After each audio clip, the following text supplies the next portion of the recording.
പ്രിയപ്പെട്ട കുട്ടികളെ, ഇപ്പൊ നമ്മള് പ്ലാന്റ് ഹോർമോണുകളാണ് പഠിച്ചുകൊണ്ടിരിക്കുന്നത്. അപ്പൊ നമുക്ക് ടോട്ടൽ 5 പ്ലാന്റ് ഹോർമോൺസ് പഠിക്കാനുണ്ട്. അതിലൊരെണ്ണം ഓക്സിൻ നമ്മൾ പഠിച്ച് കംപ്ലീറ്റ് ചെയ്തിട്ടുണ്ട്. അപ്പൊ നമ്മള് രണ്ടാമത്തെ പ്ലാന്റ് ഹോർമോണിലേക്ക് പോകുന്നു, ഗിബർലിൻസ്. ഓക്കെ അല്ലേ? അപ്പൊ രണ്ടാമത്തെ പ്ലാന്റ് ഹോർമോണിന്റെ പേരെന്താണ്? ഗിബർലിൻ. അപ്പൊ ഈ ഗിബർലിൻ എന്ന് പറയുന്ന പ്ലാന്റ് ഹോർമോൺ ആദ്യമായിട്ട് കണ്ടെത്തിയത് പ്ലാന്റിലല്ല. നമ്മൾ പഠിക്കുന്ന പ്ലാന്റ് ഹോർമോണുകളെ കുറിച്ചാണെങ്കിലും ഇപ്പൊ നമ്മൾ ഓക്സിന്റെ കാര്യം പറഞ്ഞു. ഓക്സിന്റെ പ്രസൻസ് ആദ്യമായിട്ട് കണ്ടുപിടിച്ച എവിടെയാ? ഹ്യൂമൻ യൂറിനിലാണെന്ന് പറഞ്ഞല്ലേ. പിന്നീടാണ് പ്ലാന്റിൽ കണ്ടുപിടിക്കുന്നത്. അതുപോലെ തന്നെയാണ് ഗിബർലിൻ എന്ന് പറയുന്ന പ്ലാന്റ് ഹോർമോണിന്റെ പ്രസൻസ് ആദ്യമായിട്ട് കണ്ടുപിടിക്കുന്ന എവിടെയാ? ഒരു ഫംഗസിലാണ്.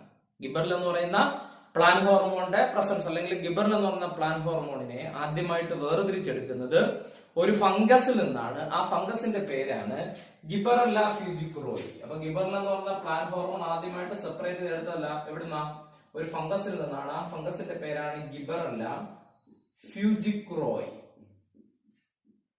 അപ്പൊ ഗിബറല്ല ഫ്യൂജിക്കുറോയി എന്ന് പറയുന്ന ഒരു ഫംഗസിൽ നിന്നാണ്. ഗിബറല്ല ഫ്യൂജിക്കുറോയി എന്ന് പറയുന്ന ഒരു ഫംഗസിൽ നിന്നാണ് ആരുടെ പ്രസൻസ് ആദ്യമായിട്ട് കണ്ടുപിടിക്കുന്നത്? ഗിബർലിൻ എന്ന് പറയുന്ന പ്ലാന്റ് ഹോർമോൺ. അപ്പൊ ഗിബർലിനെയും ആദ്യം കണ്ടുപിടിച്ചത് എവിടെയല്ല? പ്ലാന്റിലല്ല. അത് ആദ്യമായിട്ട് കണ്ടുപിടിക്കുന്നത് എവിടെയാണ്?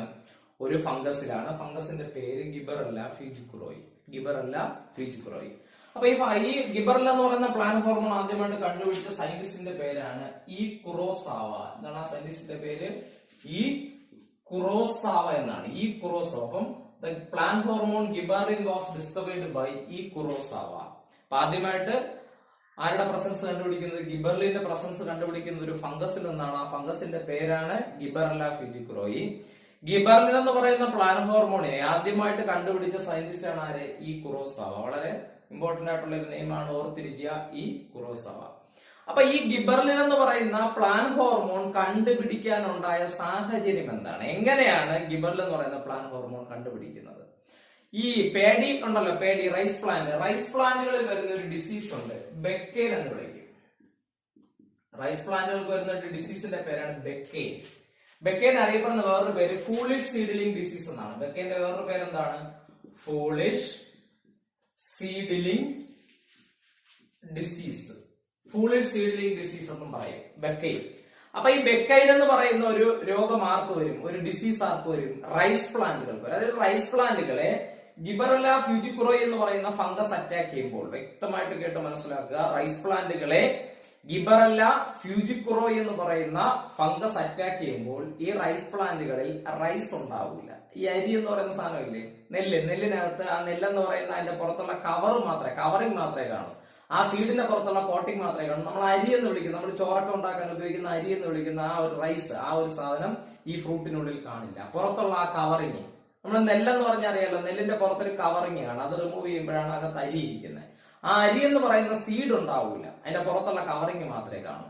അപ്പൊ ഇത് ഒരുതരം പാർത്തനോകാർപ്പി അല്ലേ? നിങ്ങൾ ഓർത്ത് നോക്കി, നമ്മൾ ഓക്സിനിൽ പറയുന്നതാണ് ഓക്സിൻ ഇൻഡ്യൂസ് പാർത്തനോകാർപ്പി. ഫ്രൂട്ട് ഉണ്ടായിരിക്കും, ഫ്രൂട്ടിനകത്ത് സീഡ് ഉണ്ടാവില്ല, ഫെർട്ടിലൈസേഷൻ നടക്കാത്തതുകൊണ്ട്. അങ്ങനെയാണ്. അപ്പൊ റൈസ് പ്ലാന്റുകളെ ആര് അറ്റാക്ക് ചെയ്യുമ്പോൾ? ഗിബറല്ല ഫ്യൂജിക്കുറോയി എന്ന് പറയുന്ന ഫംഗസ് അറ്റാക്ക് ചെയ്യുമ്പോൾ ഈ ഫംഗസ് അവിടേക്ക് റിലീസ് ചെയ്യുന്ന ഒരു ഹോർമോണിന്റെ പേരാണ് ഗിബർലിൻ.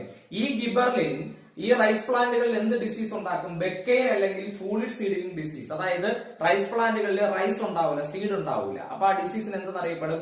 ബെക്കെയിൻ അല്ലെങ്കിൽ ഫൂളിഷ് സീഡ്ലിംഗ് ഡിസീസ് എന്നറിയപ്പെടും. അപ്പൊ റൈസ് പ്ലാന്റുകളിൽ ഈ രോഗം വന്നപ്പോൾ റൈസ് പ്ലാന്റുകൾ എന്ത് ചെയ്തു? ടെസ്റ്റ് ചെയ്തു, പരിശോധിച്ചു നോക്കി. ഈ ബെക്കെയിൻ എന്ന് പറയുന്ന രോഗം വന്ന റൈസ് പ്ലാന്റുകളെ പരിശോധിച്ചു നോക്കിയപ്പോൾ ആ റൈസ് പ്ലാന്റുകളിൽ ഏത് ഫംഗസിന്റെ പ്രസൻസ് കണ്ടുപിടിക്കാൻ പറ്റി? ഗിബറല്ല ഫ്യൂജിക്കുറോയി എന്ന് പറയുന്ന ഫംഗസിന്റെ പ്രസൻസ് കണ്ടുപിടിക്കാൻ പറ്റി. അവർ മനസ്സിലാക്കി ഈ ഫംഗസ് പ്രൊഡ്യൂസ് ചെയ്യുന്ന ഗിബർലിൻ എന്ന് പറയുന്ന ഹോർമോൺ ആണ് ഏത് രോഗത്തിന് കാരണം? ബെക്കെയിൻ എന്ന് പറയുന്ന ഡിസീസിന് കാരണം. അപ്പൊ നമുക്ക് മനസ്സിലാക്കാൻ പറ്റും, ഓക്സിനെ പോലെ തന്നെ ഗിബർലിനും എന്തുണ്ടാക്കുന്നു? പാർത്തനോകാർപ്പി ഇൻഡ്യൂസ് ചെയ്യുന്നു. കാരണം അവിടെ ഫ്രൂട്ട് ഉണ്ട്, പക്ഷെ അതിനകത്ത് എന്തില്ല? സീഡില്ല. ഈ നെല്ലെന്ന് പറയുന്ന സാധനമാണ് നെൽച്ചെടിയുടെ ഫ്രൂട്ട്, പക്ഷെ അതിനകത്ത് എന്തില്ല? ആ അരി എന്ന് നമ്മൾ വിളിക്കുന്ന ആ സീഡില്ല. ഓക്കെ അല്ലേ? അപ്പൊ ഫൂളിഷ് സീഡ്ലിംഗ് ഡിസീസിന് കാരണമായ ഫംഗസ് ഗിബറല്ല ഫ്യൂജിക്കുറോയി. ശരിക്കും പറഞ്ഞാൽ ഈ ഫംഗസ് പ്രൊഡ്യൂസ് ചെയ്ത ഗിബർലിൻ എന്ന് പറയുന്ന പ്ലാന്റ് ഹോർമോൺ ആണ് ഏത് ഡിസീസ് ഉണ്ടാക്കുന്നത്? ബെക്കെയിൻ അല്ലെങ്കിൽ ഫൂളിഷ് സീഡ്ലിംഗ് ഡിസീസ്. അപ്പൊ ഗിബറല്ല ഫ്യൂജിക്കുറോയി എന്ന് പറയുന്ന ഫംഗസിന്, ഗിബറല്ല ഫ്യൂജിക്കുറോയി എന്ന് പറയുന്ന ഫംഗസിനകത്ത് ആരുടെ പ്രസൻസ് കണ്ടുപിടിച്ച ശേഷം ഈ ഗിബറൽ എന്ന് പറയുന്ന പ്ലാന്റ് ഹോർമോണിന്റെ പ്രസൻസ് കണ്ടുപിടിച്ച് കാലങ്ങൾ കഴിഞ്ഞിട്ടാണ് ഇവിടെ കണ്ടുപിടിക്കുന്നത്, പ്ലാന്റുകളിൽ കണ്ടുപിടിക്കുന്നത്. ഓക്കെ അല്ലേ? അപ്പൊ ആദ്യമായിട്ട് ഗിബറലിന്റെ പ്രസൻസ് കണ്ടുപിടിച്ചത് എവിടെയല്ല, പ്ലാന്റിലല്ല, ഒരു ഫംഗസിലാണ്. ആ ഫംഗസിന്റെ പേര് നമ്മൾ കണ്ടു. എന്താണ് പേര്? ഗിബറല്ല ഫ്യൂജിക്കുറോയി എന്ന് പറയുന്ന ഫംഗസ്. ഓക്കെ അല്ലേ? ഇനി പ്ലാന്റുകളിലേക്ക് വന്നാൽ പ്ലാന്റുകളിൽ 100-ൽ കൂടുതൽ ഗിബറലിൻസ് കണ്ടുപിടിച്ചിട്ടുണ്ട്. 100-ലധികം, എബവ് 100. പ്ലാന്റുകളിൽ മാത്രം. ഫംഗസുകളിൽ കൂടി എടുക്കുകയാണെങ്കിൽ ഇതിലും കൂടുതലായിരിക്കും. പ്ലാന്റുകളിൽ മാത്രം 100-ൽ കൂടുതൽ ഗിബറലിൻസ് കണ്ടുപിടിച്ചിട്ടുണ്ട്. ഈ ഗിബറലിൻസിന്റെ കെമിക്കൽ നെയിം എന്ന് പറയുന്നത് ഗിബർലിനിക് ആസിഡ് എന്നാണ്. ഗിബർലിനിക് ആസിഡ് നമുക്ക് ചുരുക്കി എങ്ങനെ പേര് കൊടുക്കാം? GA എന്ന് പേര് കൊടുക്കാം, ഗിബർലിനിക് ആസിഡ്. അപ്പൊ ഗിബർലിന്റെ യഥാർത്ഥ കെമിക്കൽ നെയിം, ശരിക്കുള്ള പേരെന്താണ്? ഗിബർലിനിക് ആസിഡ്. ഞാൻ പറഞ്ഞു 100-ൽ കൂടുതൽ ഗിബർലിനുകൾ കണ്ടുപിടിച്ചിട്ടുണ്ട്. അപ്പൊ ഇവർക്ക് എങ്ങനെ പേര് കൊടുക്കും? ഭയങ്കര ഈസിയാണ് അവർക്ക് പേര് കൊടുക്കാൻ. ഇത്രേ ഉള്ളൂ. GA1, GA2, GA3, GA4, ഇങ്ങനെ എക്സെട്ര എക്സെട്ര. 100-അല്ല, 200-അല്ല, 500-അല്ല, 1000 എണ്ണം, 1000 ടൈപ്പ് ഓഫ് ഗിബർലിൻസ് ഉണ്ടെങ്കിലും പേര് കൊടുക്കുക എളുപ്പമാണ്. ഇങ്ങനെ പേര് കൊടുത്തു കഴിഞ്ഞാൽ പോലെ GA1, GA2, gibberellic acid 1, gibberellic acid 2, gibberellic acid 3, ഇങ്ങനെ അങ്ങ് പേര് കൊടുത്തു പോയാൽ പോലെ. വളരെ എളുപ്പമല്ലേ? അപ്പം ഗിബർലിൻസ് 100-ൽ കൂടുതൽ ടൈപ്സ് ഓഫ് ഗിബർലിൻസ് എവിടെ തന്നെ കണ്ടുപിടിച്ചിട്ടുണ്ട്? പ്ലാന്റുകളിൽ തന്നെ കണ്ടുപിടിച്ചിട്ടുണ്ട്. 100-ൽ കൂടുതൽ ടൈപ്പ് ഓഫ് ഗിബർലിൻസ് പ്ലാന്റ്സിൽ കണ്ടുപിടിച്ചിട്ടുണ്ട്. ഓക്കെ അല്ലേ? ഇതിൽ ആദ്യമായിട്ട് കണ്ടുപിടിച്ച ഗിബറൽ എന്ന് പറയുന്നത് GA3 ആണ്. അപ്പൊ പലർക്കും ഒരു കൺഫ്യൂഷൻ വരും. GA3 എങ്ങനെ വരും? GA1 അല്ലേ ഫസ്റ്റ് കണ്ടുപിടിക്കുന്നത്? ഫസ്റ്റ് കണ്ടുപിടിക്കേണ്ട GA1 അല്ലേ? എങ്ങനെയാണ് GA3 ഫസ്റ്റ് കണ്ടുപിടിക്കുന്നത്? അപ്പൊ അത് കറക്റ്റ് കാര്യം മനസ്സിലാക്കുക. ഗിബർലിന് പേര് കൊടുത്തത് പിന്നീടാണ്. ആദ്യം കുറെ ഗിബർലിൻസ് കണ്ടുപിടിച്ചു. ഇപ്പൊ നിങ്ങളൊരു എക്സാമ്പിൾ എടുത്തിരിക്കുക. ഒരു 10 ഗിബർലിൻ കണ്ടുപിടിച്ചു വിചാരിക്കുക, ഒരുമിച്ച് കണ്ടുപിടിച്ചു. എന്നിട്ടാണ് അതിന് പേര് കൊടുക്കുന്നത്. പേര് കൊടുത്തു വന്നപ്പം കെമിക്കൽ ഓർഡർ അനുസരിച്ച്, ഇവരുടെ കെമിക്കൽ ഓർഡർ അനുസരിച്ച് ആദ്യം കണ്ടുപിടിച്ച ആൾ മൂന്നാമതായി പോയതാണ് പേര് കൊടുത്തു വന്നപ്പോ. അല്ലാതെ ആദ്യം കണ്ടുപിടിച്ചവരെയാണ് GA1 അല്ല GA3 ആണ്. അവർക്ക് പേര് കൊടുത്തു വന്നല്ലോ. പേര് കൊടുത്തു വന്നപ്പോൾ ആദ്യം കണ്ടുപിടിച്ച ഗിബറലിൻ എത്രാമതായി പോയി? മൂന്നാമതായി പോയി എന്നേ ഉള്ളൂ. അപ്പൊ ആദ്യമായിട്ട് കണ്ടുപിടിച്ച ആരെയാണ്? GA3 ആണ്. ആദ്യമായിട്ട് കണ്ടുപിടിച്ച ഗിബറലിൻ ആരാണ്? GA3, ഗിബർലിനിക് acid 3. ഇതാണ് ആദ്യമായിട്ട് കണ്ടുപിടിച്ച ഗിബറലിൻ. നമ്മൾ ഇനി പഠിക്കാൻ പോകുന്നത് ഈ ഗിബർലിനുകളുടെ കുറെ ഫംഗ്ഷൻസ് ആണ്. അതാണല്ലോ നമുക്ക് പ്ലാന്റ് ഹോർമോണുകൾ എപ്പോഴും പഠിക്കുമ്പോൾ അതിന്റെ ഇമ്പോർട്ടന്റ് ഫംഗ്ഷനുകളാണ് നമുക്ക് നോക്കേണ്ടത്. എന്തൊക്കെയാണ് മെയിൻ ആയിട്ടുള്ള ചില ഫംഗ്ഷനുകൾ? അപ്പൊ ഈ ഗിബർലിൻസിന് ഒരുപാട് ഫംഗ്ഷനുകളുണ്ട്. അതിലൊന്ന് രണ്ട് ഇമ്പോർട്ടന്റ് ഫംഗ്ഷനുകൾ ഇവിടെ പറയാണ്. ഒന്നാമത്, it increases the length of the stock in grapes. Grapes ഉണ്ടല്ലോ, ഗ്രേപ്സ്, മുന്തിരി. അതിന്റെ സ്റ്റോക്ക് എന്ന് പറഞ്ഞാൽ നമ്മുടെ മുന്തിരിക്കുലയില്ലേ, ഇങ്ങനെ മുന്തിരികൾ ധാരാളം ഇങ്ങനെ നിൽക്കുന്ന മുന്തിരിക്കുല. ഇതിന്റെ സ്റ്റോക്ക്, ഇതാണ് എന്റെ സ്റ്റോക്ക്. സ്റ്റോക്കിന്റെ ലെങ്ത് കൂടിയാൽ എന്താകണം? അങ്ങനെ ലെങ്ത് കൂടി കഴിഞ്ഞാൽ അതിൽ ഉൾക്കൊള്ളുന്ന മുന്തിരിയുടെ എണ്ണം കൂടും അല്ലെ? ഗ്രേപ്സിന്റെ എണ്ണം കൂടില്ലേ? അപ്പൊ കർഷകർക്ക് ലാഭമല്ലേ? അപ്പൊ നമ്മളൊരു മുന്തിരിക്കുല കണ്ടാൽ ഉണ്ടോ, ഇതൊരു മുന്തിരിക്കുലയാണെന്ന് വിചാരിക്കുക. ഇതിന്റെ ഈ സ്റ്റോക്കിന്റെ ലെങ്ത് എത്രത്തോളം കൂടും അവിടെ എല്ലാം എന്ത് വരും? പുതിയ മുന്തിരി, ധാരാളം മുന്തിരി ഉണ്ട്. അപ്പം മുന്തിരിക്കുലയില്ലേ, മുന്തിരിക്കുല, ഗ്രേപ്സ്, അതിന്റെ സ്റ്റോക്ക്, ഈ ഫ്രൂട്ട്സ് പറ്റിപ്പിടിച്ചിരിക്കുന്നില്ലേ സ്റ്റോക്ക്, നമുക്ക് അതിന്റെ ഞെട്ടെന്ന് വിളിക്കും നമ്മൾ മലയാളത്തില്. ആ ഫ്രൂട്ടിന്റെ ഞെട്ട്, അതിന്റെ നീളം കൂടും. അപ്പം മുന്തിരിയുടെ സ്റ്റോക്കിന്റെ ലെങ്ത് ഇങ്ങനെ കൂടിയാൽ എന്താ ഗുണം? ലെങ്ത് കൂടിയാൽ അത്രയ്ക്ക് അവിടെ എന്തുണ്ടാവും? ഗ്രേപ്സ് ഉണ്ടാവും. അത്രയ്ക്കും ധാരാളം ഗ്രേപ്സ് ഉണ്ടാവും അല്ലേ? അപ്പൊ കർഷകന് ലാഭമല്ലേ? അപ്പം gibberellins increases the length of the stock in grapes. Grapes പ്ലാന്റിന്റെ സ്റ്റോക്കിന്റെ, ഈ ഫ്രൂട്ട്സ് പറ്റിപ്പിടിച്ചിരിക്കുന്ന സ്ഥലമാണ് അതിന്റെ സ്റ്റോക്ക് എന്ന് പറയുന്നത്. ആ സ്റ്റോക്കിന്റെ ലെങ്ത് കൂടെ. അപ്പൊ സ്റ്റോക്കിന് എത്രത്തോളം? STALK, stock. സ്റ്റോക്ക് എന്നാണ് നമ്മൾ സ്റ്റോക്ക് എന്ന് വായിക്കും. ആ സ്റ്റോക്കിന്റെ ലെങ്ത് എത്രത്തോളം കൂടുമോ, ഈ സ്റ്റോക്കിന്റെ ലെങ്ത് എത്രത്തോളം കൂടുമോ അത്രത്തോളം പ്രൊഡ്യൂസ് ചെയ്യുന്ന എന്തിന്റെ എണ്ണവും കൂടും.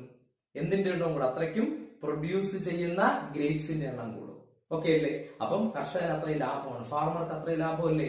അപ്പൊ ഒന്നാമത്തെ function, it increases the length of the stock in grapes. Grapes പോലുള്ള പ്ലാന്റുകളില് സ്റ്റോക്കിന്റെ ലെങ്ത് ഇൻക്രീസ് ചെയ്യുന്ന ആരാണ്? ഗിബർലിൻസ് ആണ്.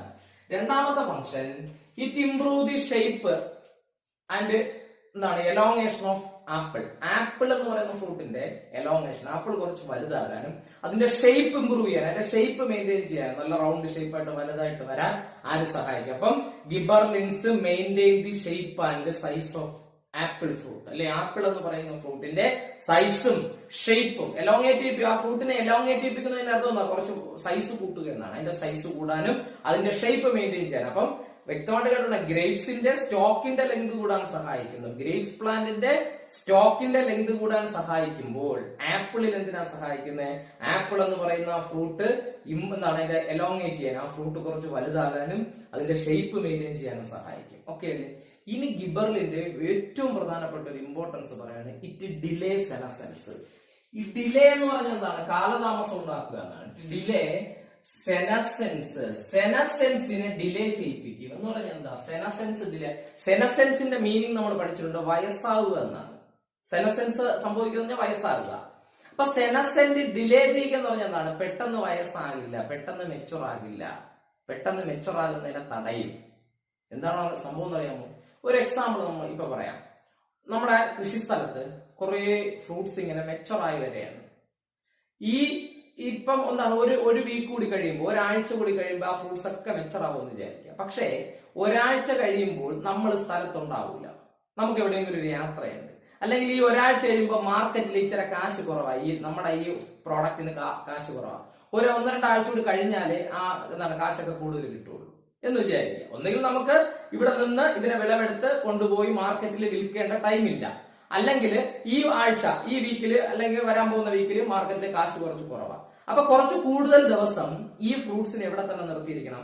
മെച്ചറായി കൊഴിഞ്ഞു വീഴാതെ. മെച്ചറാവുക എന്ന് പറഞ്ഞാൽ അത് വയസ്സാകുക എന്നാണ്. ഒരു ഫ്രൂട്ട് മെച്ചറാവുക എന്ന് പറഞ്ഞാൽ അതിന്റെ അർത്ഥം എന്താണ്? ആ ഫ്രൂട്ട് വയസ്സാകുന്നു, സെനസെൻസ് സംഭവിക്കുന്നു. അപ്പൊ നമ്മൾ എന്ത് ചെയ്യുന്ന അറിയാമോ?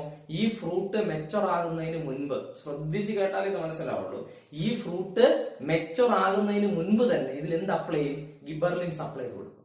അങ്ങനെ ഗിബർലിൻസ് അപ്ലൈ ചെയ്ത് കൊടുക്കുമ്പോൾ, ഗിബർലിൻസ് അപ്ലൈ ചെയ്ത് കൊടുക്കുമ്പോൾ ഒരാഴ്ച കൂടി കഴിഞ്ഞ് മെച്ചറായി റൈപ്പൻ ചെയ്യേണ്ട ഫ്രൂട്ട് ചിലപ്പോൾ 2 ആഴ്ച കഴിഞ്ഞിട്ടേ മെച്ചറാവും. ആ 2 ആഴ്ച കഴിയുമ്പോൾ ഒന്നിലും നമ്മുടെ സ്ഥലത്ത് കാണും, അല്ലെങ്കിൽ മാർക്കറ്റിൽ കറക്റ്റ് പൈസയൊക്കെ ആവും. അപ്പോഴേ നമുക്ക് കൊണ്ട് മാർക്കറ്റിൽ പോകാം. അപ്പം മാർക്കറ്റ് പീരീഡിനനുസരിച്ച്, മാർക്കറ്റിൽ കൊണ്ടുപോകേണ്ട ടൈം അനുസരിച്ച് ഇതിന്റെ റൈപ്പനിങ് പീരീഡ്, അത് മെച്ചർ ആകുന്ന പീരീഡ് നമുക്ക് മെയിൻറ്റെയിൻ ചെയ്യാം. എന്ത് വെച്ചിട്ട്? ഗിബർലിൻസ്. അപ്പൊ ഗിബർലിൻസ് അപ്ലൈ ചെയ്തപ്പോൾ അടുത്ത ആഴ്ച പഴുത്ത് പാകമായി വരേണ്ടിയിരുന്ന ഫ്രൂട്ട് എന്ത് ചെയ്തു? ഒരാഴ്ചയും കൂടി കഴിഞ്ഞു, അതായത് 2 ആഴ്ച കഴിഞ്ഞിട്ടേ പഴുത്ത് പാകം. അപ്പൊ ഒരാഴ്ചയും കൂടി നമുക്ക് ഫ്രൂട്ട്സിനെ എവിടെ നിർത്തിയിരിക്കാൻ പറ്റി?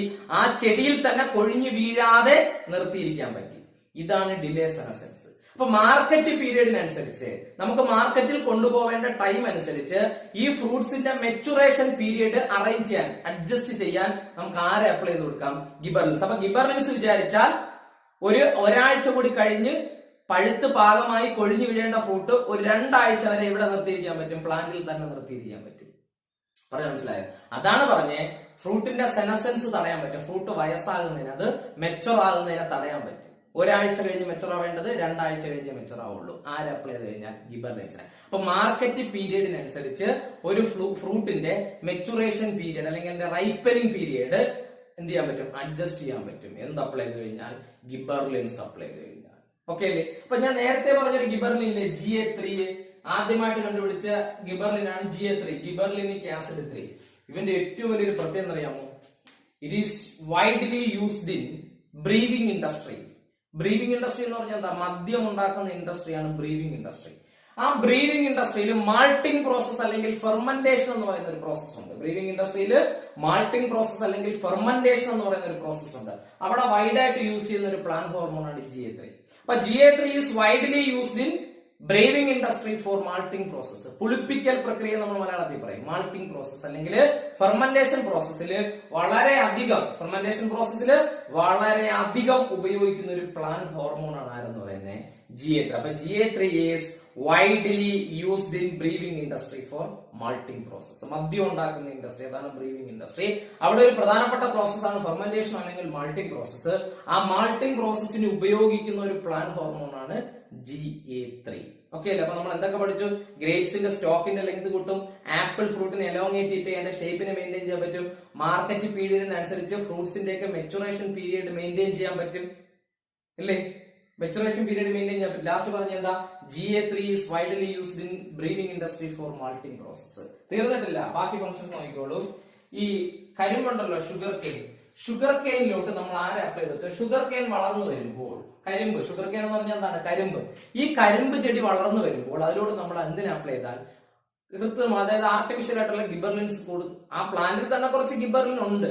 നമ്മൾ കുറച്ചുകൂടി ഗിബർലിൻസ് അങ്ങോട്ട് അപ്ലൈ ചെയ്ത് കൊടുത്താൽ ഇതിന്റെ സ്റ്റെമ്മിന്റെ ലെങ്ത് കൂടും. ഈ കരിമ്പിന്റെ അല്ലെങ്കിൽ ഷുഗർ കെയിന്റെ സ്റ്റെമ്മിന്റെ ലെങ്ത് കൂടിയാൽ എന്താണ് ഗുണം? ഷുഗർ കെയിനിൽ നമുക്ക് കിട്ടുന്ന ഫുഡ് എവിടെയായിരിക്കുന്നത്? എന്റെ സ്റ്റെമ്മിലായിരിക്കുന്നത്. അപ്പൊ സ്റ്റെമ്മിന്റെ ലെങ്ത് എത്രത്തോളം കൂടുമോ അത്രത്തോളം അവിടെ പ്രൊഡ്യൂസ് ചെയ്യുന്ന ഫുഡിന്റെ എമൗണ്ടും കൂടും, അവിടെയുള്ള ഷുഗർ കണ്ടന്റ് കൂടും. ഈ എന്തിനാ ഉപയോഗിക്കുന്ന കരിമ്പ്? പഞ്ചസാര ഉണ്ടാക്കാനാണ് ഉപയോഗിക്കുന്നത്, ഇല്ലേ? പഞ്ചസാര പ്രൊഡ്യൂസ് ചെയ്യുന്ന കരിമ്പിൽ നിന്നാണ്. അപ്പൊ ഈ ഷുഗർ കെയിൻ പ്ലാന്റുകളുടെ സ്റ്റെമ്മിന്റെ ലെങ്ത് ഇൻക്രീസ് ചെയ്താൽ ഷുഗർ കെയിൻ പ്ലാന്റ്സിന്റെ സ്റ്റെമ്മിന്റെ ലെങ്ത് ഇൻക്രീസ് ചെയ്താൽ എന്താണ് ഗുണം? നമുക്ക് ചിന്തിച്ചാൽ മനസ്സിലാവും. സ്റ്റെമ്മിന്റെ ലെങ്ത് എത്രത്തോളം കൂടുമോ അത്രയേറെ ഷുഗർ കണ്ടന്റ് കൂടും. ഷുഗർ കണ്ടന്റ് കൂടൂലേ, അത്രയ്ക്കും തൂക്കം കൂടും, വെയിറ്റ് കൂടും, അത്രയ്ക്കും കർഷകന് ലാഭമാണ്, ഫാർമർക്ക് ലാഭമാണ്, അത്രയ്ക്കും കാശ് കിട്ടും. അങ്ങനെ ഗിബർലിൻസ് അപ്ലൈ ചെയ്ത് കൊടുത്തുകൊണ്ട് ഒരു ഏക്കറിൽ 20 ടൺ വരെ, 20 ടൺ, ഒരു ടൺ 1000 കിലോ, 20 ടൺ എന്ന് പറഞ്ഞാൽ 20,000 കിലോ വരെ കരിമ്പ് പ്രൊഡ്യൂസ് ചെയ്യുന്ന പറയുന്നത് ഷുഗർ കെയിൻ. അപ്പൊ എന്തിനു അപ്ലൈ ചെയ്തുകൊണ്ട് നമ്മുടെ ഗിബർലിൻസിന് അപ്ലൈ ചെയ്യുമ്പോൾ എന്ത് ചെയ്യും? ആ ഷുഗർ കെയിന്റെ സ്റ്റെമ്മിന്റെ ലെങ്ത് ഇൻക്രീസ് ചെയ്യില്ലേ? അങ്ങനെ ഈ ഗിബർലിൻസ് അപ്ലൈ ചെയ്ത് കൊടുത്തുകൊണ്ട് ഒരു ഏക്കറില് അല്ലെങ്കിൽ ഒരു ഏക്കർ വസ്തുവില് 20 ടൺ വരെ, 20,000 കിലോ വരെ എന്ത് ചെയ്യാം? കരിമ്പ് പ്രൊഡ്യൂസ് ചെയ്യാൻ പറ്റും എന്നാണ് പറയുന്നത്. അപ്പൊ വല്ല ഗുണമല്ലേ ഗിബർലിൻസ് ഈ ഷുഗർ കെയിനിലൊക്കെ അപ്ലൈ ചെയ്ത് കൊടുക്കുമ്പോൾ ഷുഗർ കെയിന്റെ സ്റ്റെമ്മിന്റെ നീളം കൂടും, അപ്പൊ അതിൽ നിന്ന് കിട്ടുന്ന ഷുഗർ കണ്ടന്റിന്റെ അളവും കൂടും. അപ്പൊ അത്രയ്ക്കും ഫാമേഴ്സിന് എന്താണ്? ലാഭമാണ്. അതുപോലെ മറ്റൊരു ഇമ്പോർട്ടൻസ് ആണ്, ഗിബർലിൻസ് hasten the seed maturation in coniferous plant. Coniferous plants ഉണ്ടല്ലേ, ചില ജിംനോസ്പം പ്ലാന്റുകളുണ്ട്, കോണിഫറസ് ആയിട്ടുള്ള പ്ലാന്റുകൾ. അത്തരം പ്ലാന്റുകളിൽ ഗിബർലിൻസിന് അപ്ലൈ ചെയ്ത് കൊടുത്താൽ പെട്ടെന്ന് സീഡ് മെച്ചുർ ആവും. അല്ലെങ്കിൽ സീഡ് മെച്ചുർ ആവാൻ വളരെ ടൈം എടുക്കും. അവർക്കവിടെ ഫ്ലവർ ഇല്ല, അവർക്ക് കോണുകളാണുള്ള. കോൺ നമ്മൾ പ്ലസ് 1 പ്ലാന്റ് കിങ്ഡം എന്ന് പറഞ്ഞ ചാപ്റ്ററിനകത്ത് പഠിക്കുന്ന ജിംനോസ്പം. അവിടെ ഫ്ലവർ ഇല്ല, അവർക്ക് കോണാണുള്ളത്, അതിനകത്താണ് സീഡ് പ്രൊഡ്യൂസ് ചെയ്യുന്നത്. അപ്പൊ നമ്മൾ ആരെ അപ്ലൈ ചെയ്ത് കഴിഞ്ഞാൽ, ഈ ഗിബർലിൻസിന് അപ്ലൈ ചെയ്ത് കഴിഞ്ഞാൽ ആ കോണിഫറസ് പ്ലാന്റുകളുടെ, കോണിഫോസിന്റെ സീഡ് മെച്ചുറേഷൻ പീരിയഡ് ഹേസ്റ്റൻ ചെയ്യാൻ പറ്റും. എന്താ ഹേസ്റ്റൺ എന്ന് പറഞ്ഞാൽ? വേഗത്തിലാക്കുക എന്നാണ്. അവരുടെ സീഡ് മെച്ചുർ ആകുന്ന പീരിയഡ് വളരെ വേഗത്തിലാക്കാൻ പറ്റും. പെട്ടെന്ന് സീഡ് മെച്ചുർ ആവണമെങ്കിൽ, കോണിഫറസ് പ്ലാന്റുകളിൽ പെട്ടെന്ന് സീഡ് മെച്ചുർ ആകണമെങ്കിൽ, വളരെ പെട്ടെന്ന് സീഡ് മെച്ചുർ ആവണമെങ്കിൽ ആരെ കൊടുക്കാം? ഗിബർലിൻസിന് അപ്ലൈ കൊടുക്കാം. ഗിബർലിൻസിന് അപ്ലൈ കൊടുത്താൽ കോണിഫേഴ്സ് പ്ലാന്റുകളിൽ, അപ്പൊ നേരത്തെ പറഞ്ഞ എന്താ? ഷുഗർ കെയിന്റെ സ്റ്റെമ്മിന്റെ ലെങ്ത് കൂട്ടാൻ. ഇപ്പൊ പറഞ്ഞ എന്താ? കോണിഫേഴ്സ് പ്ലാന്റുകളില് സീഡ് മെച്ചുറേഷൻ ഹേസ്റ്റൻ ചെയ്യാൻ, എന്ന് പറഞ്ഞാൽ വേഗത്തിലാക്കാൻ, പെട്ടെന്ന് സീഡ് മെച്ചുർ ആവാൻ വേണ്ടി ആരെ അപ്ലൈ ചെയ്യാം? ഗിബർലിൻസിന് അപ്ലൈ ചെയ്യാൻ പറ്റും. അപ്പൊ gibberellins hasten the seed maturation period in conifers plant. Then അടുത്ത് വളരെ ഇമ്പോർട്ടന്റ് ആയിട്ടുള്ള ഒരു പ്രോസസ് ആണ് ബോൾട്ടിംഗ് പ്രോസസ്. എന്താണ് ബോൾട്ടിംഗ്? എപ്പോഴും ഈ ഗിബർലിൻസിൽ നിന്ന് 90% ചോദിക്കാൻ ചാൻസ് ഉള്ള ഒരു ക്വസ്റ്റ്യൻ ആണ് ബോൾട്ടിംഗ്. എന്താണ് ബോൾട്ടിംഗ്? വളരെ സിമ്പിൾ ആണ് bolting. Internodal elongation just prior to flowering. മനസ്സിലായോ? Internodal elongation. എന്താണ് ഇന്റർനോഡ്? ഒരു സ്റ്റെമ്മിനെ നമ്മൾ നോഡെന്നും ഇന്റർനോഡെന്നും 2 പാർട്ടാക്കി തിരിക്കാറുണ്ട് അല്ലെ? ഒരു സ്റ്റെമ്മിനെ നമ്മൾ നോഡെന്നും ഇന്റർനോഡെന്നും 2 പാർട്ടാക്കാം അല്ലെ? ഇതാണ് നോഡ്. ലീഫ് അറേസ് ചെയ്യുന്ന പോർഷൻ, അതിനെയാണ് നമ്മൾ എന്ത് വിളിക്കുന്നത്? നോഡ്. ഇതിനെ എന്ത് വിളിക്കും? നോഡ് എന്ന് വിളിക്കും. 2 നോഡ്. അപ്പൊ ഇത് നോഡാണെങ്കിൽ 2 നോഡുകൾക്കിടയിലുള്ള സ്പേസിനെ വിളിക്കുന്ന പേരാണ് എന്തോന്ന്? ഇന്റർനോഡ്. നമ്മൾ മോർഫോളജി എന്ന് പറഞ്ഞ ചാപ്റ്ററിനകത്ത് പഠിച്ചിട്ടുള്ളതാണ്. അപ്പൊ ബോൾട്ടിങ്ങിന്റെ അർത്ഥം എന്താ? Internodal elongation just prior to flowering. ഫ്ലവറിങ്ങിന് തൊട്ട് മുൻപായിട്ട് ഇന്റർനോഡിന്റെ ലെങ്ത് കൂടും. ഈ ഇന്റർനോഡിന്റെ ലെങ്ത് കൂടും കേട്ടോ. നേരത്തെ ഇന്റർനോഡിന്റെ ലെങ്ത് ഇത്രയായിരുന്നു, ഇപ്പൊ ഇന്റർനോഡിന്റെ ലെങ്ത് ഇത്രയായി. അപ്പൊ ഇന്റർനോഡിന്റെ ലെങ്ത് കൂടുമ്പോൾ എന്താ ഗുണം? ഫ്ലവറിങ്ങിന് തൊട്ട് മുൻപായിട്ടാണ് ഇന്റർനോഡിന്റെ ലെങ്ത് കൂടുന്നത്. അപ്പൊ കൂടുതൽ ഫ്ലവർ ഫോം ചെയ്യും അല്ലെ? ഇവിടെ എല്ലാം എന്ത് ചെയ്യും? കൂടുതൽ ഫ്ലവർ ഫോം ചെയ്യും. കൂടുതൽ ഫ്ലവർ ഫോം ചെയ്താൽ കൂടുതൽ ഫ്രൂട്ട് ഉണ്ടാകും. കൂടുതൽ ഫ്രൂട്ട് ഉണ്ടായാൽ കൂടുതൽ ഈൽഡ് കിട്ടുകയാണ്. അവിടെയും ഫാർമർക്ക് ലാഭമാണ്. അപ്പൊ ഫാർമേഴ്സിന് എന്ത് ലാഭം? ഈ ഞാൻ ആദ്യമേ പറഞ്ഞു, ഈ ആർട്ടിഫിഷ്യൽ ആയിട്ടുള്ള, ഇത് നാച്ചുറൽ ആയിട്ടുണ്ട്, ആർട്ടിഫിഷ്യൽ ആയിട്ടുണ്ട്. എല്ലാ പ്ലാന്റ് ഹോർമോണുകളും നാച്ചുറൽ ആയിട്ടുണ്ട്. ഇതിനൊക്കെ നമുക്ക് എന്ത് ചെയ്യാൻ പറ്റും? ആർട്ടിഫിഷ്യൽ ആയിട്ട് പ്രൊഡ്യൂസ് ചെയ്യാൻ പറ്റും. അപ്പൊ ആർട്ടിഫിഷ്യൽ ആയിട്ട് പ്ലാന്റ് ഹോർമോണുകൾ പ്രൊഡ്യൂസ് ചെയ്യുന്നത് അഗ്രികൾച്ചറൽ പർപ്പസുകൾക്ക് വേണ്ടി ഞാൻ ആദ്യമേ പറഞ്ഞിട്ടുണ്ട്. അങ്ങനെയാണെങ്കിലേ ഈ ബോൾട്ടിംഗ് എന്ന് പറഞ്ഞാൽ എന്താ? Internodal elongation just prior to flowering എന്ന് പറഞ്ഞാൽ ഫ്ലവറിംഗ്, ഈ പ്ലാന്റിൽ ഫ്ലവറിംഗ് നടക്കുന്നതിന് തൊട്ട് മുൻപായിട്ട് ഇന്റർനോഡിന്റെ ലെങ്ത് കൂടും. അതായത് ഈ നോഡുകൾക്കിടയിലുള്ള സ്പേസിനെയാണ് നമ്മൾ എന്ത് വിളിക്കുന്നത്? ഇന്റർനോഡ്. നോഡുകൾക്കിടയിലുള്ള സ്പേസിനെ വിളിക്കുന്ന പേരാണ് ഇന്റർനോഡ്. അപ്പൊ ഇന്റർനോഡിന്റെ ലെങ്ത് കൂടിയാൽ എന്താ ഗുണം? ഇന്റർനോഡിന്റെ ലെങ്ത് കൂടുമ്പോൾ സ്റ്റെമ്മിന്റെ ലെങ്ത് കൂടെയാണ്. അപ്പൊ കൂടുതൽ ഫ്ലവേഴ്സ് ഫോം ചെയ്യും. ഫ്ലവറിങ്ങിന് തൊട്ട് മുൻപാണ് ഇന്റർനോഡിന്റെ ലെങ്ത് കൂടുന്നത്. അപ്പൊ കൂടുതൽ ഫ്ലവേഴ്സ് ഫോം ചെയ്യും. ഫ്ലവർ കൂടുതലുണ്ടെങ്കിൽ കൂടുതൽ ഫ്രൂട്ട് കിട്ടും, കൂടുതൽ എന്ത് കിട്ടും? ഈൽഡ് കിട്ടും. അപ്പൊ internodal elongation just prior to flowering, അതിനാണ് എന്ത് വിളിക്കുന്നത്? ബോൾട്ടിംഗ് എന്ന് വിളിക്കുന്നത്. ബോൾട്ടിംഗ്. അതുപോലെ തന്നെ ഈ റോസറ്റെ ലീഫ് ഫോർമേഷൻ എന്ന് പറഞ്ഞൊരു സംഗതി ഉണ്ട്. ഇത് റോസറ്റെ ലീവ്സ് എന്താ? ചില പ്ലാന്റുകളിൽ ഒരു ഷോർട്ട് സ്റ്റെമ്മിൽ ധാരാളം ലീഫ് ഇങ്ങനെ ഫോം ചെയ്യും. ഒരു ഷോർട്ട് സ്റ്റെം ആയിരിക്കും, ഒരു ഷോർട്ട് സ്റ്റെമ്മിൽ വളരെ നീളം കുറഞ്ഞ ഒരു സ്റ്റെം, ഇതാണ് ആ സ്റ്റെം എന്ന് വിചാരിക്കും, വളരെ നീളം കുറഞ്ഞ ഒരു സ്റ്റെമ്മാണ്. ഇതിലിങ്ങനെ നിങ്ങൾ ക്യാബേജ് പോലുള്ള പ്ലാന്റുകളൊക്കെ കണ്ടിട്ടുണ്ടായിരിക്കും, റോസറ്റെ ലീഫ് ഫോർമേഷൻ ഉണ്ടോ? ഇങ്ങനെ ഒരു ഷോർട്ട് സ്റ്റെമ്മിൽ ധാരാളം ലീഫുകൾ ഫോം ചെയ്യുന്നതിനാണ് റോസറ്റെ ലീഫ് എന്ന് വിളിക്കുന്നത്. Tuft of root, tuft of leaf എന്നൊക്കെ നമ്മൾ പറയാറുണ്ട്. ഒരു കുഞ്ഞു സ്റ്റെം ആയിരിക്കും, ചെറിയ സ്റ്റെം ആയിരിക്കും, അതിൽ തന്നെ ഇങ്ങനെ അടുക്കി ധാരാളം ലീഫ്, ഒരു വളരെ ചെറിയ സ്റ്റെമ്മിൽ ധാരാളം ലീഫുകൾ ഇങ്ങനെ കൂട്ടത്തോടെ ഉണ്ടാകുന്നതിനാണ് എന്ത് വിളിക്കുന്നത്? Rosette leaf formation. Rosette leaf formation. Okay, അപ്പൊ ബോൾട്ടിംഗ് എന്ന് പറഞ്ഞാൽ മനസ്സിലായല്ലോ, internodal elongation just prior to flowering. Flowering നടക്കുന്നതിന് തൊട്ട് മുൻപായിട്ട് ഇന്റർനോഡിന്റെ ലെങ്ത് കൂടുന്നതിനാണ് നമ്മൾ ബോൾട്ടിംഗ് എന്ന് വിളിക്കുന്നത്. അതുപോലെ തന്നെ റോസറ്റെ ലീവ്സ് എന്ന് പറഞ്ഞാൽ എന്താ? നടുക്കാണെന്നില്ലേ സ്റ്റെം, ഇതാണ് സ്റ്റെം. ഇവിടെ ഒരു ചെറിയ സ്റ്റെമ്മിൽ, ഒരു ഷോർട്ട് സ്റ്റെമ്മില് ധാരാളം ലീഫുകൾ, ക്യാബേജ് ഒക്കെ നിങ്ങൾ നോക്കിയാൽ അറിയാൻ പറ്റും, ക്യാബേജ് പോലുള്ള പ്ലാന്റുകളിൽ ഒരു കുഞ്ഞു സ്റ്റെമ്മില് ധാരാളം റോസറ്റെ ലീഫ് ഫോർമേഷൻ. അപ്പൊ ഇതിന് കാരണം ആരാണ്? ഗിബർലിൻസ് ആണ്. അപ്പൊ ഈ ബോൾട്ടിംഗ് മറന്നു വരുന്നത് internodal elongation just prior to flowering. അപ്പൊ ഇത്രയുമാണ് നമുക്ക് ആരെ പറ്റി പറയാനുള്ളത്, ഗിബർലിൻസ്. അപ്പൊ കണ്ടുപിടിച്ചത് ആദ്യമായിട്ട് ഒരു ഗിബർല ഫ്യൂജിക്കുറോ എന്നുള്ള ഫംഗസിന്, അത് കണ്ടുപിടിക്കാൻ സാഹചര്യമായത് നെൽച്ചെടികളിൽ വരുന്ന ഒരു രോഗമാണ് ബെക്കൈൻ. അത് ഉണ്ടാക്കിയിരുന്നത് ഏത് ഫംഗസ് ആയി? ഗിബർല ഫ്യൂജിക്കുറോയി. ആ ഫംഗസ് പ്രൊഡ്യൂസ് ചെയ്ത ഹോർമോണായ ഗിബർലിനാണ് ആ രോഗത്തിന് കാരണം. പിന്നീടാണ് ഈ ഹോർമോൺ പ്ലാന്റിൽ കണ്ടുപിടിക്കുന്നത്. ആദ്യമായിട്ട് കണ്ടുപിടിച്ച ഗിബർലിന്റെ പേരാണ് GA3. ഇനി ഗിബർലിന്റെ ഫംഗ്ഷൻസ് ഒക്കെ പറഞ്ഞു. ഗ്രേപ്സിന്റെ സ്റ്റോക്കിന്റെ ലെങ്ത് ഇൻക്രീസ് ചെയ്യും, ആപ്പിൾ എലോങ്ങേറ്റ് ചെയ്യാൻ, ഷേപ്പ് ഇംപ്രൂവ് ചെയ്യാൻ സഹായിക്കും, മാർക്കറ്റ് പീരീഡ് അനുസരിച്ച് ഫ്രൂട്ട്സിന്റെ മെച്ചുറേഷൻ പീരീഡ് നമുക്ക് അറേഞ്ച് ചെയ്യാൻ പറ്റും, അല്ലെ? ഇനി GA3 is widely used in brewing industry for malting process. ഇനി എന്താണ്, ഷുഗർ കെയിനിൽ നമ്മൾ എന്ത് അപ്ലൈ ചെയ്ത് കഴിഞ്ഞാൽ, ഗിബർലിൻസ് അപ്ലൈ ചെയ്ത് കഴിഞ്ഞാൽ അതിന്റെ എന്താണ് ഈൽഡ് കൂടും. അതിന്റെ ഈൽഡ് ഒരു ഏക്കറിൽ നിന്ന് 20 ടൺ വരെ എന്ത് പ്രൊഡ്യൂസ് ചെയ്യാൻ പറ്റും? ഷുഗർ കെയിൻ പ്രൊഡ്യൂസ് ചെയ്യാൻ പറ്റും. ഇനി ബോൾട്ടിംഗ് പ്രോസസ്, ലാസ്റ്റ് പറഞ്ഞ റോസറ്റെ ലീഫ് ഫോർമേഷൻ. ഒരു ഷോർട്ട് സ്റ്റെമ്മിൽ ധാരാളം ലീവ്സ് ഒരുമിച്ച് വരുന്നതിനാണ് എന്ത് വിളിക്കുന്നത്? Rosette leaf formation. അപ്പൊ ഇത്രയുമാണ് നമുക്ക് എന്തിനെ കുറിച്ച് പറയാനുള്ളത്? ഗിബർലിൻസിനെ കുറിച്ച് പറയാനുള്ളത്. അപ്പൊ നമ്മൾ അടുത്ത പ്ലാന്റ് ഹോർമോണിലേക്ക് പോകുന്നു. അടുത്ത പ്ലാന്റ് ഹോർമോണിന്റെ പേരാണ് സൈറ്റോകൈനിൻ. നമ്മൾ എല്ലാവരും കേട്ടിട്ടുണ്ട്, അതിന്റെ ഫംഗ്ഷൻ ആ പേരിൽ തന്നെ ഉണ്ട്, അല്ലെ? സൈറ്റോകൈനിൻ എന്ന് പറയുന്ന പ്ലാന്റ് ഹോർമോണിന്റെ ഫംഗ്ഷൻ ആ പേരിൽ തന്നെ ഉണ്ട്. എന്താണ് സൈറ്റോകൈനിൻ?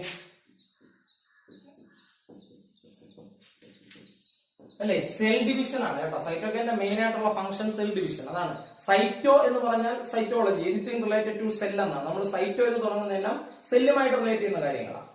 അപ്പൊ ഈ സൈറ്റോകൈൻ എന്ന് പറയുന്ന പ്ലാന്റ് ഹോർമോണും ആദ്യമായിട്ട് കണ്ടുപിടിച്ചത് പ്ലാന്റിലല്ല. അതാണ് ഞാൻ പറഞ്ഞു, ഈ പ്ലാന്റ് ഹോർമോണുകളുടെ എല്ലാം കണ്ടുപിടുത്തം ആക്സിഡന്റൽ ആണ് എന്ന് പറഞ്ഞാൽ യാദൃച്ഛികമായിട്ട് കണ്ടുപിടിച്ചത്. അല്ലാതെ ഈ പ്ലാന്റ് ഹോർമോണുകൾ കണ്ടുപിടിക്കാൻ വേണ്ടി നടത്തിയ എക്സ്പെരിമെന്റിലൂടെ കണ്ടുപിടിച്ചതല്ല. വളരെ ആക്സിഡന്റൽ ആയിട്ടാണ് ഈ പ്ലാന്റ് ഹോർമോണുകൾ കണ്ടുപിടിക്കുന്നത്.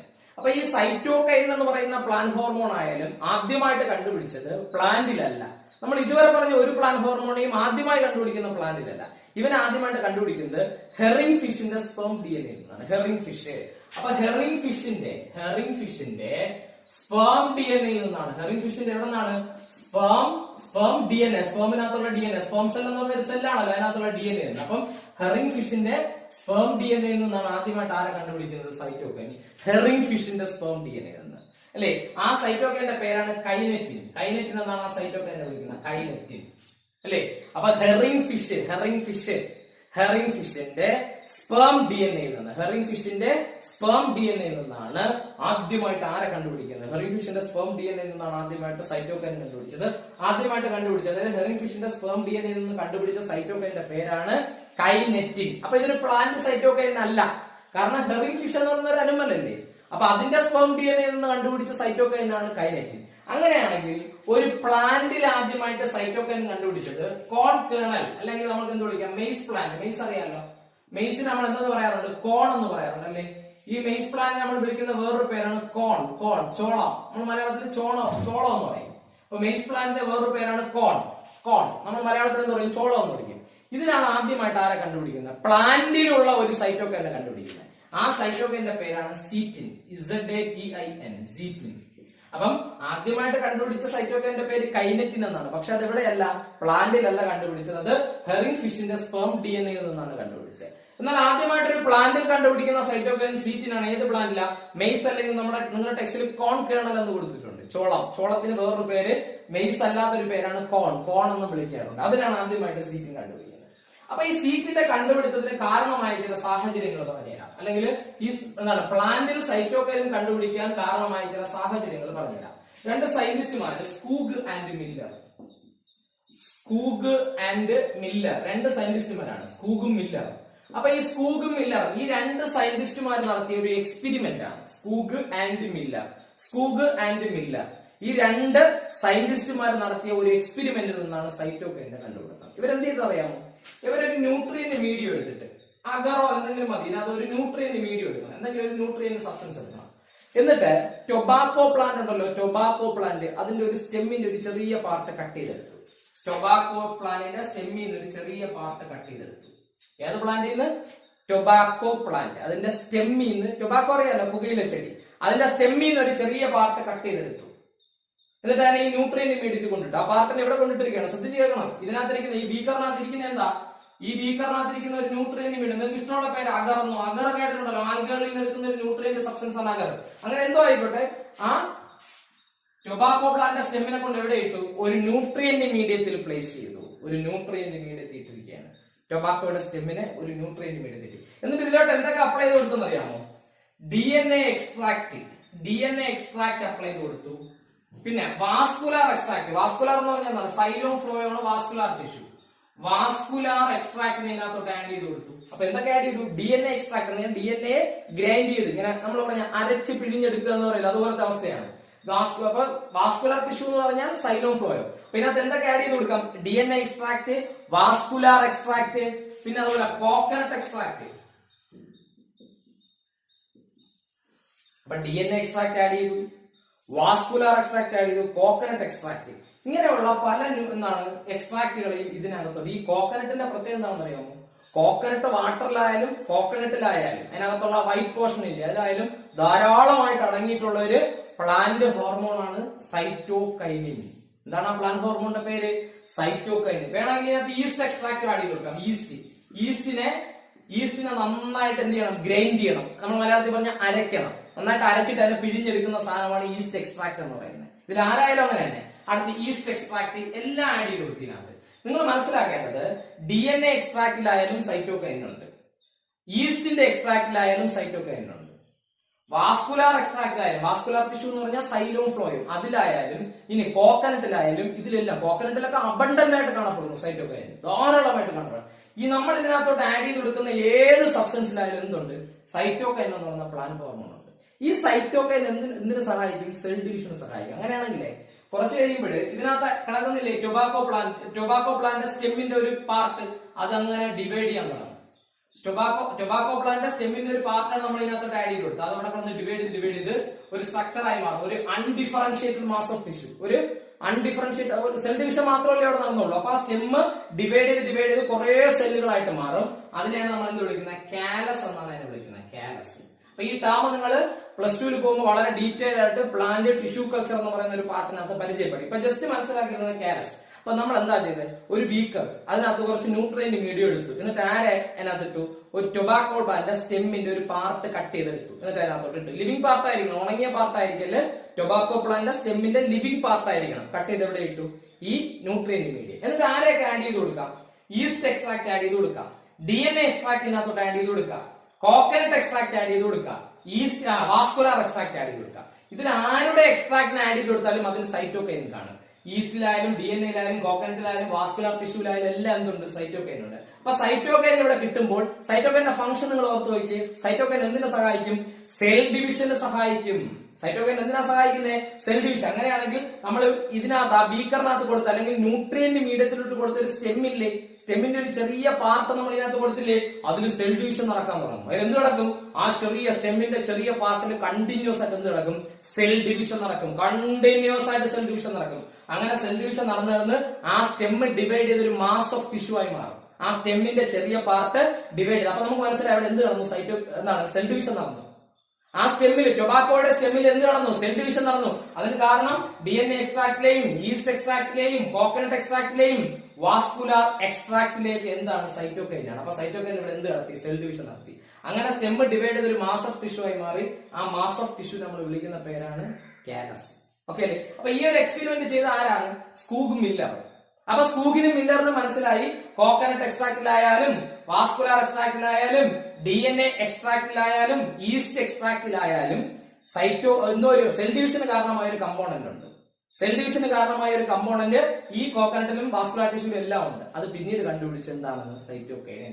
അങ്ങനെയാണ് എന്ത് ഹോർമോൺ കണ്ടുപിടിക്കുന്നത്? സൈറ്റോകൈനിൻ എന്ന് പറയുന്ന പ്ലാന്റ് ഹോർമോൺ കണ്ടുപിടിക്കുന്നത്. ഓക്കെ അല്ലേ? അതാരാണ് കണ്ടുപിടിച്ച? സ്കൂഗ്, മില്ലർ, 2 സയന്റിസ്റ്റുമാർ. ഇനി എന്താണ്, എവിടെയൊക്കെയാണ് ഇത് കാണപ്പെടുന്നത്? നിങ്ങൾ സൈറ്റോകൈനിൻ ഒരു പ്ലാന്റിൽ എവിടെയാണ് പ്രൊഡ്യൂസ് ചെയ്യുന്നത് നോക്കിയാൽ ആക്റ്റീവ് സെൽ ഡിവിഷൻ നടക്കുന്നത് എവിടെയാണോ അവിടെ. എവിടെയാണ് ഒരു പ്ലാന്റിൽ ആക്റ്റീവ് സെൽ ഡിവിഷൻ നടക്കുന്നത്? നമുക്ക് ഓർത്ത് നോക്കിയാൽ മനസ്സിലാവും. റൂട്ട് ടിപ്പ്, റൂട്ടിന്റെ ടിപ്പില് മെരിസ്റ്റം ഉണ്ട്. അപ്പൊ ആക്റ്റീവ് സെൽ ഡിവിഷൻ നടക്കണം. അപ്പൊ അവിടെ സൈറ്റോകൈനിൻ ഉണ്ടായിരിക്കും. ഷൂട്ട് എപ്പിസസ്, ഷൂട്ടിന്റെ ടിപ്പ് അവിടെയും. അപ്പൊ റൂട്ടിന്റെയും ഷൂട്ടിന്റെയും ടിപ്പുകളിൽ ആക്റ്റീവ് സെൽ ഡിവിഷൻ നടക്കുകയാണ്. അപ്പം റൂട്ടിന്റെ ഡെവലപ്പിംഗ് ഷൂട്ട് ബഡ്സ്. ബഡ് എന്ന് പറഞ്ഞാൽ എന്താ? ഷൂട്ടിൽ വരുന്ന ഒരു ഷൂട്ടിന്റെ ആക്സിലറി ബഡ് എന്ന് പറയുന്നത് നോഡിന്റെ സൈഡിൽ ഒരു ബഡ് വരും, ഒരു മുകുളം, മലയാളത്തിൽ നമ്മൾ മുകുളം, ചില ഒന്ന് വീർത്ത് വരും. എന്നിട്ട് ആ ബഡ് വളർന്ന് ഒന്നുകിൽ ഒരു ലീഫ് ആവും, അല്ലെങ്കിൽ ഒരു ബ്രാഞ്ചായി മാറും, അല്ലെങ്കിൽ ഒരു ഫ്ലവർ ആയി മാറും. അപ്പൊ ആ ഒരു ബഡ് വന്നാൽ, സ്റ്റെമ്മിൽ ഒരു ബഡ് വന്നാൽ ഒന്നുകിൽ അത് റൂട്ടാവും, ലീഫാവും, അല്ലെങ്കിൽ ആരാവും, ഒരു ബ്രാഞ്ച് ആയിട്ട് മാറും. അപ്പം ഡെവലപ്പിംഗ് ഷൂട്ട് ബഡ്സ്. അപ്പൊ റൂട്ടിന്റെ ഷൂട്ടിന്റെ ഒക്കെ ടിപ്പില് ഡെവലപ്പിംഗ് ഷൂട്ട് ബഡ്സില്. പിന്നെ ഡെവലപ്പിംഗ് ഫ്രൂട്ട്. നമുക്കറിയാം മാംഗോ, മാങ്ങ ഉണ്ടാകുന്ന സമയത്ത് വളരെ ചെറുതാണ് മാംഗോ. പിന്നെയാണ് അത് വളർന്ന് വലിയ മാങ്ങയായി മാറുന്നത്. അവിടെ എന്ത് നടന്നിട്ടാ? Cell division നടന്നിട്ടാ. അല്ലെങ്കിൽ ചെറിയൊരു മാംഗോ ആണെന്ന്. അപ്പം ഡെവലപ്പിംഗ് ഫ്രൂട്ടിൽ ആരുടെ പ്രസൻസ് ഉണ്ട്? സൈറ്റോകൈനിൻ. എന്നാലേ അവിടെ സെൽ ഡിവിഷൻ നടക്കൂ. സെൽ ഡിവിഷൻ നടന്നാലേ ആ ഫ്രൂട്ട് വലുതാവുള്ളൂ. വേണ്ടേ? അപ്പൊ അവിടെ അപ്പം എവിടെയൊക്കെയാണുള്ളത്? റൂട്ടിന്റെ ഷൂട്ടിന്റെ ഒക്കെ ടിപ്പിലുണ്ട്, ഡെവലപ്പിംഗ് ഷൂട്ട് ബഡ്സിലുണ്ട്, ഡെവലപ്പിംഗ് ഫ്രൂട്ട്സിലുണ്ട്. ഇവിടെ എല്ലാം നമുക്ക് ആരുടെ പ്രസൻസ് തിരിച്ചറിയാൻ പറ്റും? സൈറ്റോകൈനിൻ. ഞാൻ ഈ പറഞ്ഞ ഒരു പ്ലാന്റിൽ വളർന്നുകൊണ്ടിരിക്കുന്ന, സെൽ ഡിവിഷനിലൂടെ വളർന്നുകൊണ്ടിരിക്കുന്ന ഏത് പാർട്ടിൽ നോക്കിയാലും, റൂട്ടിന്റെ ടിപ്പ് വളർന്നുകൊണ്ടിരിക്കുകയല്ലേ, ഷൂട്ടിന്റെ ടിപ്പ് വളർന്നുകൊണ്ടിരിക്കുകയല്ലേ, ഷൂട്ട് ബഡ്സ് വളർന്നുകൊണ്ടിരിക്കുകയല്ലേ, ഡെവലപ്പിംഗ് ഫ്രൂട്ട് എന്ന് പറഞ്ഞാൽ വളർന്നുകൊണ്ടിരിക്കുന്ന ഫ്രൂട്ട് അല്ലേ? ഇവിടെ എല്ലാം ആരുടെ പ്രസൻസ് ഉണ്ട്? സൈറ്റോകൈനിന്റെ പ്രസൻസ് ഉണ്ട്. സൈറ്റോകൈനിന്റെ പ്രസൻസ് ഉണ്ട് ഞാൻ ഈ പറഞ്ഞ എല്ലായിടത്തും. അപ്പൊ സൈറ്റോകൈനിന്റെ അൾട്ടിമേറ്റ് ഫംഗ്ഷൻ ഞാൻ പറഞ്ഞു സെൽ ഡിവിഷൻ ആണ്. ആ പേരിൽ തന്നെ ഉണ്ട്, സൈറ്റോകൈൻ എന്ന പേരിൽ തന്നെ ഉണ്ട്. ആ സൈറ്റോകൈനിന്റെ അൾട്ടിമേറ്റ് ഫംഗ്ഷൻ എന്ന് പറയുന്നത് എന്താണ്? സെൽ ഡിവിഷൻ ആണ്. ഇനി അവന്റെ മറ്റു ചില ഫംഗ്ഷനിലേക്ക് വരാം. ലീഫ് ഫോർമേഷൻ, കൂടുതൽ ലീഫുകൾ ഫോർമേഷൻ ചെയ്യാൻ സഹായിക്കും. Leaf formation. അതുപോലെ ലീഫുകളിൽ ക്ലോറോപ്ലാസ്റ്റ്. അപ്പൊ ക്ലോറോപ്ലാസ്റ്റ് ഫോർമേഷൻ, ക്ലോറോപ്ലാസ്റ്റ് ഫോർമേഷൻ. അപ്പൊ ലീഫ് ഫോം ചെയ്യാൻ സഹായിക്കുന്നു. ലീഫുകളിൽ ക്ലോറോപ്ലാസ്റ്റ് ഫോം ചെയ്യാൻ സഹായിക്കുന്നു. ഇനി ലാറ്ററൽ ബഡ് ഫോം ചെയ്യാൻ. ലാറ്ററൽ ബഡ് എന്ന് പറഞ്ഞാൽ സ്റ്റെം ഉണ്ടല്ലോ, ഏതെങ്കിലും ഒക്കെ പ്ലാന്റിന്റെ സ്റ്റെമ്മിന്റെ ഏറ്റവും താഴെ നിന്ന് ഒരു സ്റ്റെമ്മിന്റെ ഏറ്റവും ലോവർ പാർട്ട്, ഇതൊരു സ്റ്റെം എന്ന് വിചാരിക്കുക. ഈ സ്റ്റെമ്മിന്റെ ഏറ്റവും ലോവർ പാർട്ടിൽ നിന്ന് പുതിയ ബ്രാഞ്ചസ് വരാൻ സഹായിക്കുക. അതാണ് ലാറ്ററൽ ബഡ് ഫോർമേഷൻ. അതുപോലെ അഡ്വന്റീഷ്യസ് ഷൂട്ട്. അഡ്വന്റീഷ്യസ് റൂട്ട് എന്താണെന്നറിയാം? എന്താ അഡ്വന്റീഷ്യസ് റൂട്ട്? റാഡിക്കലി എന്നല്ലാതെ പ്ലിമ്യൂഡ്, സ്റ്റെമ്മിൽ നിന്നുണ്ടാകുന്ന റൂട്ടിനെയാണ് നമ്മൾ അഡ്വന്റീഷ്യസ് റൂട്ട് എന്ന് വിളിക്കുന്നത്. അപ്പൊ എന്തായിരിക്കും അഡ്വന്റീഷ്യസ് ഷൂട്ട്? തിരിച്ചു പറയുക. സാധാരണ പ്ലിമ്യൂളിൽ നിന്നാണ് ഷൂട്ട് ഉണ്ടാവേണ്ടത്. റൂട്ടിൽ നിന്ന് ഏതെങ്കിലും ഷൂട്ട് വളർന്നു വന്നാൽ, റൂട്ടിൽ നിന്ന് ഒരു സ്റ്റെം വളർന്നു വന്നാൽ അതിനെയാണ് എന്ത് വിളിക്കുന്നത്? Adventitious shoot. അപ്പൊ അഡ്വന്റീഷ്യസ് ഷൂട്ട് ഉണ്ടാകാനും ആര് സഹായിക്കും? അഡ്വന്റീഷ്യസ് ഷൂട്ട് അർത്ഥം മനസ്സിലാക്കണം. നമ്മള് മോർഫോളജി പഠിച്ചിട്ടുള്ളതാണ് അഡ്വന്റീഷ്യസ് റൂട്ട്. സാധാരണ റൂട്ട് വരേണ്ട റാഡിക്കലി എന്നാണ്. പക്ഷെ പ്ലിമ്യൂള് വളർന്നുണ്ടാകുന്ന സ്റ്റെമ്മിൽ നിന്ന് റൂട്ട് വന്നാൽ അതിനെ നമ്മൾ അഡ്വന്റീഷ്യസ് റൂട്ട് എന്ന് വിളിച്ചു. അപ്പൊ ഇവിടെ തിരിച്ചെടുത്താൽ മതി. ഇവിടെ എന്താണ്? അഡ്വന്റീഷ്യസ് ഷൂട്ടാണ്. അപ്പൊ എന്തായിരിക്കും അഡ്വന്റീഷ്യസ് ഷൂട്ട്? സാധാരണ ഷൂട്ട് വരേണ്ടത് എവിടെ നിന്നാണ്? പ്ലിമ്യൂളിൽ നിന്നാണ്. പ്ലിമ്യൂള് വളർന്നാണ് ഷൂട്ടായി മാറേണ്ടത്. പക്ഷേ ചില പ്ലാന്റുകൾ റൂട്ടിൽ നിന്ന് ചില ഷൂട്ടുകൾ വളർന്നു വരും, സ്റ്റെം വളർന്നു വരും. അപ്പം റൂട്ടിൽ നിന്ന് വളർന്നു വരുന്ന സ്റ്റെമ്മുകളെയാണ് നമ്മൾ എന്ത് വിളിക്കുന്നത്? അഡ്വന്റീഷ്യസ് ഷൂട്ട് എന്ന് വിളിക്കും. ആ അഡ്വന്റീഷ്യസ് ഷൂട്ട് ഫോം ചെയ്യാൻ സൈറ്റോകൈനിൻ സഹായിക്കും.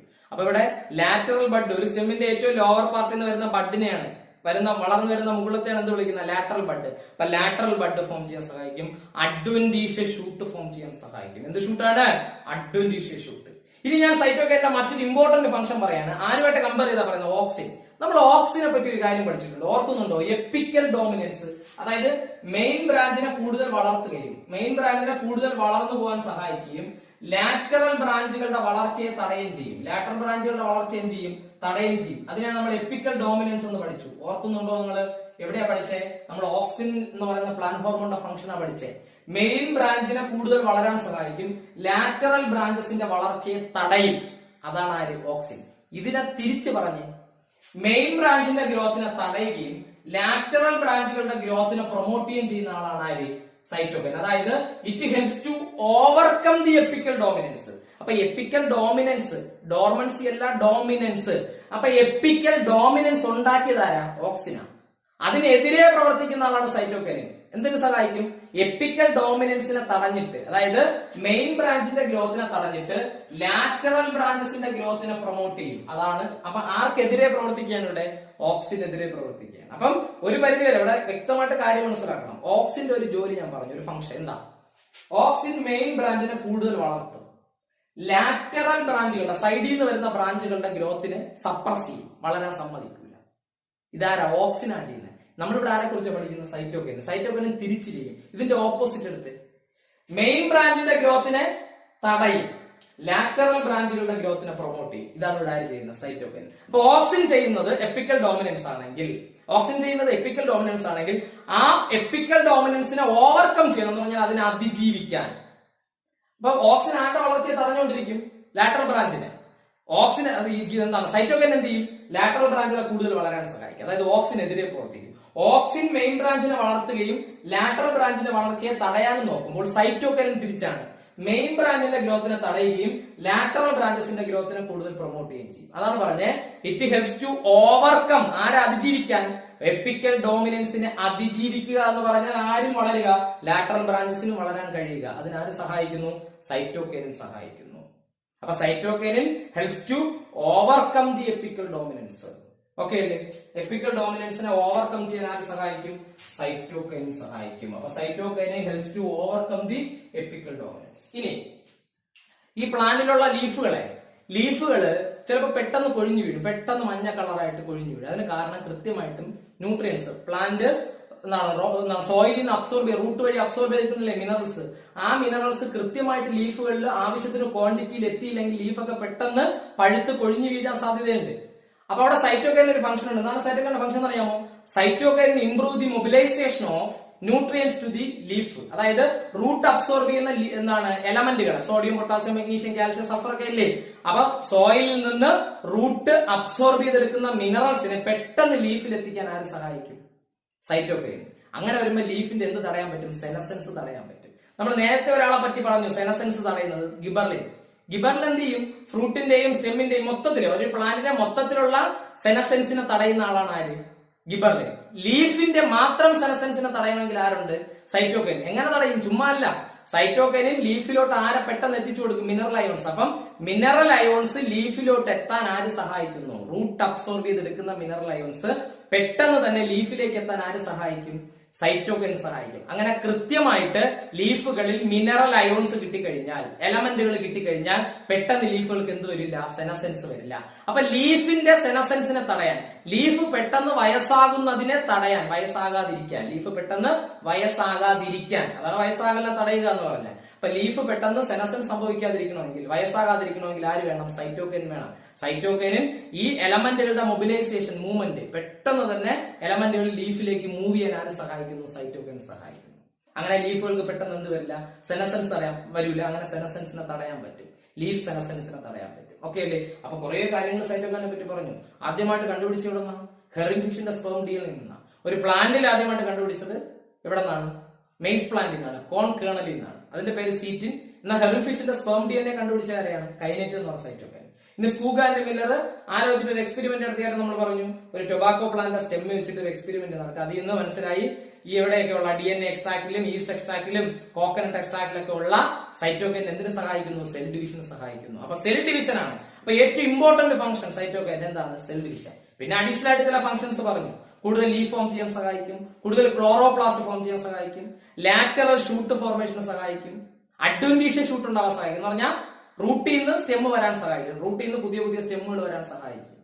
അതുപോലെ തന്നെ ലീഫ് എപ്പിക്കൽ ഡോമിനൻസിനെ ഓവർകം ചെയ്യാൻ സഹായിക്കും. എപ്പിക്കൽ ഡോമിനൻസ് വരുത്തുന്നത് ഓക്സിനാണ്, പക്ഷേ ആ എപ്പിക്കൽ ഡോമിനൻസിനെ അതിജീവിക്കാൻ, ഓവർകം ചെയ്യാൻ ആര് സഹായിക്കുന്നു? സൈറ്റോകൈൻ സഹായിക്കുന്നു. മനസ്സിലായോ? പിന്നെ ലീഫുകളിലേക്കുള്ള എലമെന്റുകളുടെ റൂട്ട് അബ്സോർബ് ചെയ്തെടുക്കുന്ന എലമെന്റ്സിനെ പെട്ടെന്ന് ലീഫിലേക്ക് മൊബിലൈസേഷൻ എന്ന് പറഞ്ഞാൽ എന്താ? പെട്ടെന്ന് അത് ആ എലമെന്റുകളൊക്കെ ലീഫിലേക്ക് എത്താൻ ആര് സഹായിക്കും? ഈ സൈറ്റോകൈൻ. അങ്ങനെ ലീഫിന്റെ സെനസെൻസ് തടയാൻ പറ്റും. ഇത്രയാണ് സൈറ്റോകൈന്റെ ഇമ്പോർട്ടന്റ് ആയിട്ടുള്ള ഫംഗ്ഷൻസ്. ഓക്കെ അല്ലേ? ക്ലിയർ അല്ലേ?